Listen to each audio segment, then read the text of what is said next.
نہیں آ رہی ملا کو؟ اے مصطفیٰ کی بیٹی جب حضور کی بارگاہ میں آتی ہے، ایک بار نہیں دن میں 1000 بار آتی، رسول کھڑے ہو جاتے تھے. سبحان اللہ. میرے آقا کھڑے ہو جاتے تھے جب سرکار کی بیٹی آتی. اور محمد کا کھڑا ہونا کوئی معمولی بات ہے؟ جس مرید کے لیے پیر کھڑا ہو وہ عام مرید نہیں ہے. جس شاگرد کے لیے استاد کھڑا ہو وہ عام شاگرد نہیں ہے. میں نے پرائمری تک جس استاد سے پڑھا، حق نواز خان، اللہ اس کی قبر پہ کروڑا رحمت کی بارشیں نشاور کرے. حق نواز خان پرائمری تک سکول پڑھا تھا، پھر لاہور جامعہ نظامیہ آ گئے. جب کافی پڑھ لیا تو 11 ربیع الاول نواز آباد میں، جہاں اس علاقے میں پہلا جلوس ربیع الاول کا میرے باپ نے نکالا تھا، بڑی سختیاں اٹھائیں اور اس جلوس میں شریک ہوا. تب میری اتنی زلفیں تھی. قبلہ نے وہ دور دیکھا ہے. تو جوانی تھی، لڑک پن تھا. اسٹیج پہ جب میں گیا نا تو بڑے پروٹوکول سے بٹھایا گیا. لوگ مجھے علاقے کے برادری کے بھی چند بندے جانتے تھے کیونکہ 10-12 سال کے وقت میں سے گیا تھا. اب تقریریں ہوتی رہی، میرا اعلان ہوا، میں خطاب کے لیے کھڑا ہوا. پہاڑی علاقہ، دنیا ہی دنیا پہاڑ پہ بیٹھی. سامنے میں نے دیکھا میرا استاد بیٹھا ہے. سبحان اللہ. بندوں میں اللہ کی عزت کی قسم، اب اس وقت میں نے دیکھا، میرے بس میں نہیں تھا کہ میں اسٹیج چھوڑ کر استاد کے ہاتھ چوم لوں. خطاب شروع کر چکا تھا. اب استاد کے ساتھ اس موجودہ وقت کے کچھ شاگرد بھی ساتھ تھے. اب میرا استاد نے مجھے پہچان لیا. انہیں اشارے کر کر کے بتا رہے یہ میرے شاگرد ہے، اس نے پرائمری تک مجھ سے پڑھا ہے.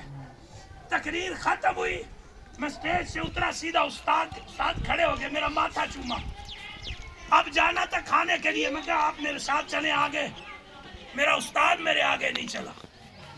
میں کہا بیٹا آپ آگے چلو گے. میں کہا آپ استاد ہو، میں شاگرد ہوں، میں پیچھے چلنے پہ فخر محسوس کروں گا. تو مجھے حق نواز خان کہنے لگا شاہ صاحب اب میں حکم دیتا ہوں آپ آگے چلو. آپ آگے چلو گے میں پیچھے چلوں گا، میں اس پہ فخر کروں گا کیونکہ اس مقام پہ اللہ نے پہنچا دیا ہے. استاد پیچھے چلے تو استاد کو فخر ہوگا. ارے استاد ہر شاگرد کے پیچھے نہیں چلتا، جس پہ استاد کو فخر ہو اس کے پیچھے چلتا ہے. اور ذرا غور تو کر، جس کے لیے محمد کھڑا ہو. سبحان اللہ. سبحان اللہ. حضور یہ بیٹی بطول حضور کی بارگاہ میں ایک بار نہیں کئی بار آ رہی ہے. حضور کئی بار کھڑے، صرف کھڑے ہی نہیں ہوتے تھے، ید اللہ والے ہاتھوں سے بطول کا چہرہ پکڑتے تھے، اس پیشانی کو چومتے تھے اور اپنی مسند پہ بٹھاتے تھے. اور میرے آقا و مولا ملجا و ماوا جب کبھی بطول کے گھر جاتے نا مدنی زندگی میں، جب بطول علی کے گھر میں تھی، یار سمجھ میں نہیں آتا، مسجد نبی میں بہت سے صحابہ کے دروازے مسجد میں کھلتے تھے. حضور نے حکم فرمایا سارے بند کر دو سوائے میرا اور میری بیٹی کا. یہ 2 دروازے کھلے رہیں گے. آج بھی مسجد نبی میں جاؤ جو ترکوں کے دور کی تعمیر ہے، آل محمد کے 12 اماموں کے نام لکھے ہوئے ہیں. سبحان اللہ. عشرہ مبشرہ صحابہ کے علاوہ 12 اماموں کے آج بھی لکھے ہوئے ہیں. یہ اول نام محمد ہے، یہ اوسط نام محمد ہے، یہ آخر نام محمد ہے، یہ کل نام محمد ہے. سبحان اللہ. یہ سارے کے سارے محمد ہیں.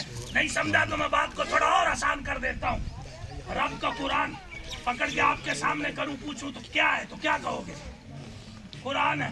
اب کھول کے پہلا پارہ پہلی سورہ پوچھو یہ کیا ہے تو کہو گے سورہ فاتحہ ہے. دوسری سورہ سورہ بقرہ ہے، سورہ نساء ہے، سورہ محمد ہے، سورہ رحمان ہے، سورہ ملک ہے.